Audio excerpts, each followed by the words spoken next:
lovely lovelies, how are you all doing? Welcome back to our crafting, where we learn, grow and craft together. What are we up to today? Today we are going to do some coffee dyeing and some tea dyeing. Now first I'm going to show you the coffee dyeing, and then I will move the paper away so that it can dry, and I will then show you the process of tea dyeing. It's a very simple process. Let me show you. In this little baking tray, I now have my coffee solution. It is warm. I prefer to do this method with warm coffee. I just keep it in a little container like that, and when I need to, if I still have some left, maybe I don't have time to dye all the paper that I would like to, I will then just keep it in this container in the fridge till the next day or 2-3 days after, warm it up a little bit, and then we start using it. So I'm going to do cardstock. I have done paper before. There are numerous other videos available on YouTube for exactly this purpose. Now I just simply dip it in. I'm going to put this one side, and you can see it actually penetrates the cardstock easily, especially since it is warm. I'm going to just dip this all in. I've got a few sheets of cardstock. I'll go take it out and let it dry naturally. I do not dry it in the oven. I just take it out of the solution and then make sure that it dries, turning it every half an hour till it is dry so that it can dry from all sides.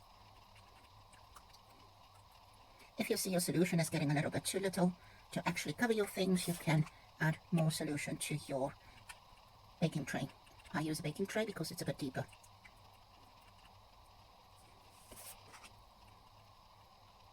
Of course, the longer you leave your paper, whatever you're dyeing, in the solution, the darker it will be, but it will also be a whole lot softer, and it becomes really, really soggy. So when you take it out, you have to be really careful.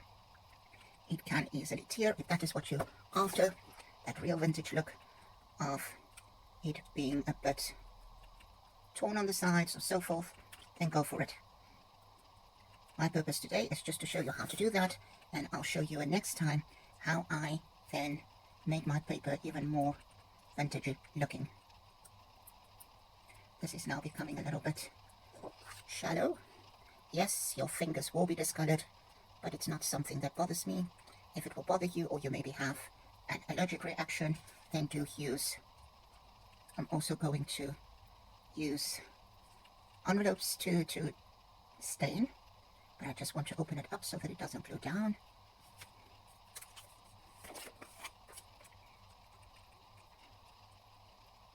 My solution is getting a little bit shallow on this side. Just going to pour in a bit more, just so that I have some for the rest of the envelopes.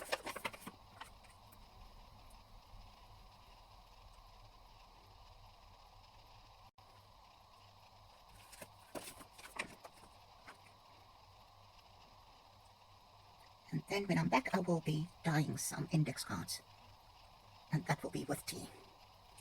So I will be taking this out and I will be drying this. Simply just take it out, let it drip, and the excess off, and then I put it down so that it can actually dry. So I will be back. Let's continue. So here I have tea, which is a South African tea. It's called rooibos. Directly translated, red bush. I know some people refer to it as honey bush. Not quite the same, but anyway, rooibos. It's got a very peculiar smell, really quite nice, and it is also very good for skin products. So I've got various index cards here, and all sizes, little ones, big ones. So let's start with the bigger ones. And again, it's hot. You can see it soak it up immediately. Yes, you might be asking, what's that floating there? That's a piece of the envelopes earlier that actually tore. So no, I don't wash my tray. I just throw the solution in there. I will be taking this out just so that we have space for the others. Let it drip a little bit, and then I just put it in the tray just so that I can actually transport these index cards to their place of rest so that they can actually dry. These index cards are printed back and front. If any solution left, I will store it and just continue another day. If I know I'm not going to tackle it in the next few days, not to waste the solution, I then let it cool, pour it into a Ziploc bag, and I freeze it as flat as possible so that it can defrost easily, and it's ready for the next time when I do have time or need to actually dye some things. So I'm going to do a bit of index cards. I use these often in mixed media projects, especially in my journaling.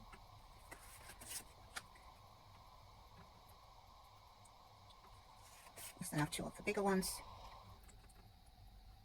The longer they stay in, the longer or the darker they will be. I make about 600, 700 mils of solution at a time. It actually goes a long way. If you have a business, of course, 700 mils will not last you very long. You will probably need like 1 liter or 2 liters at a time if you have got hundreds of sheets to dye. I am not at the business part of it yet, so I merely do this for my own benefit or when I want to give a gift to somebody. But yes, I do have aspirations that I'll get to the business part soon enough in the near future. Not to the distant future, near future, hopefully. Just move all of these out, take them out. Be careful, they're also fragile at this point. You can see that there's one that already torn. Just be careful when you lift it out. I will be putting this on a surface where they can dry individually. This is just to get them out of the solution at this very moment.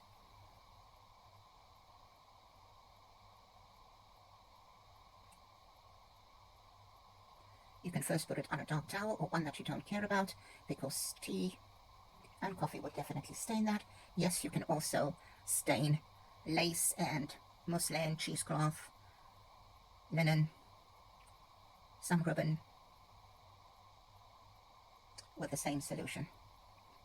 And I know the next question will be, only tea and coffee? No, definitely not. You can use blueberries. I've used those successfully before. Gives a beautiful color. Also, red cabbage also gives a brilliant color. The same with any of the other berries. You can do onion skins, but the very dry part of the onion, not the fleshy part. The very dry outside of the onion. Yellow or pink, well, others refer to it as red onions. Those are also awesome. You need a large amount of onion skins to actually get enough solution. So you boil it also to get this done. This is a thicker index card. The top layer has got a bit of a shine to it. We will see how that looks when it's done. Let's maybe just leave that a little bit longer in the solution.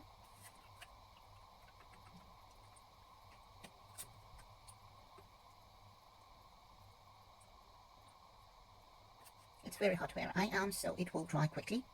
If you need your paper quicker, I don't believe in using the extra energy for that, as it's not sustainable. So I do not dry my things in the oven.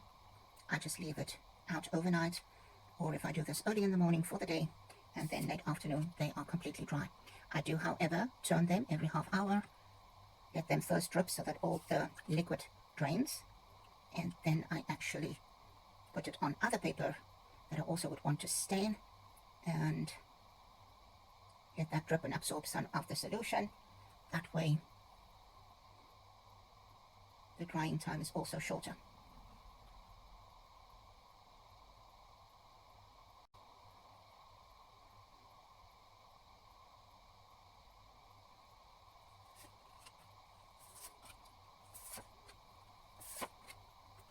Now the solution is cold already.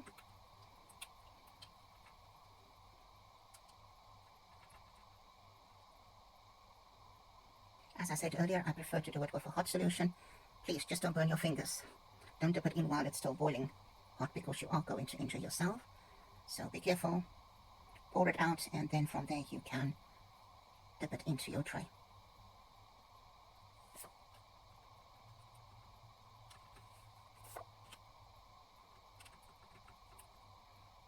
I still have a few small cards also that I want to do. They're here in my hand as well. I just want to take these ones out now. I love the color at the back, but I don't know if it will actually take the color on the front, because it's got that bit of a sheen that I already told you about. And yes, I won't leave it like this to dry because it will stick to each other. I will go and take it apart, and then it can dry peacefully. And much later, I will go stack them up, and they're ready to use. I know there are people that also irons the sheets after they had actually dyed them. I don't even do that. I love the sound of the crinkle and the feel of that.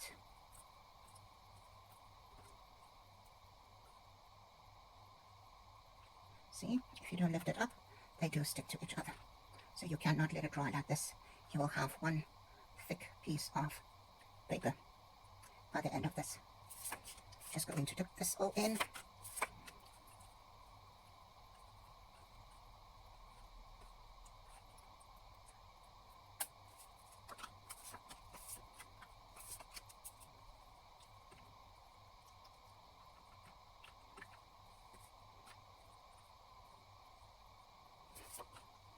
You might ask, what coffee am I using? The cheapest possible instant coffee I can find. I certainly don't go for brand coffees. Yes, if I maybe didn't have time to drink my coffee, I might use that. Those are percolator coffees. Or the capsules. Maybe sometimes you have some left in the pot that you did not consume. Then those will be used to dye paper with.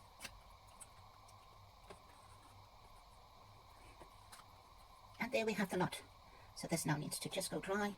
I'll take this out of the solution, have a drip dry, and then I've got a few pieces that I can work with again.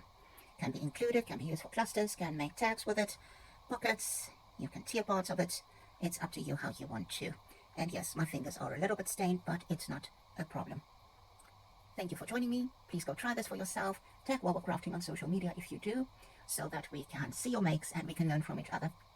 If you have extra tips for us, please share them. By all means do. If you want to see more content like this, give me a thumbs up, please.